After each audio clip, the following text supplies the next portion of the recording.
Mr. Carter for 3 minutes. The gentleman from Texas is recognized for 3 minutes. Thank you, Mr. Chairman. I rise today in strong support of H.R. 2401, the TRAIN Act, and I want to congratulate my friend from Oklahoma for this good piece of legislation.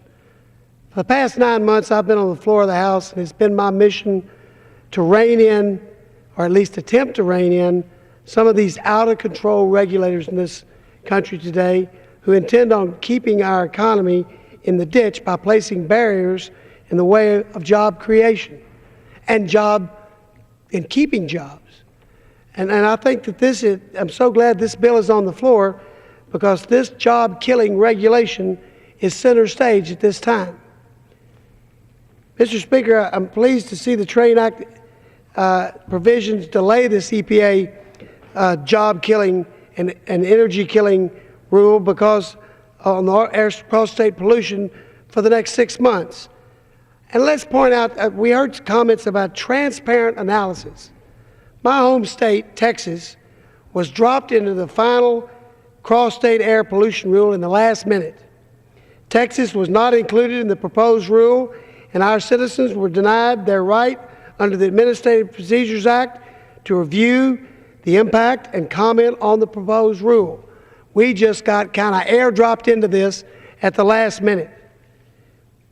31 members of the Texas delegation have written a letter to the White House, including 8 of the Democrats in our delegation, expressing concerns about this rule and how it was forced down the throats of the citizens of Texas. And you know, I think that ought to be some indication that something is wrong here.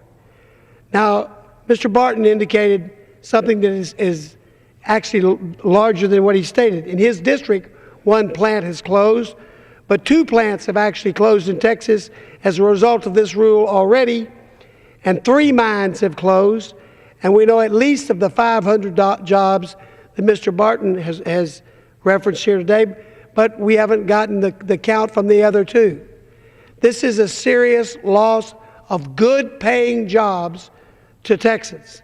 These are the kind of jobs people seek after. The step in the right direction is to hold off. And when you say you're doing studies, by the very statements made on this floor, it's about scientific proof. But there are also human beings involved in this, and we should at least do an economic analysis of what this does to our economy, which I think this administration is bound and determined to drag down into the mud. And I think we should know how many jobs we're going to lose. We're trying to build jobs, not lose jobs.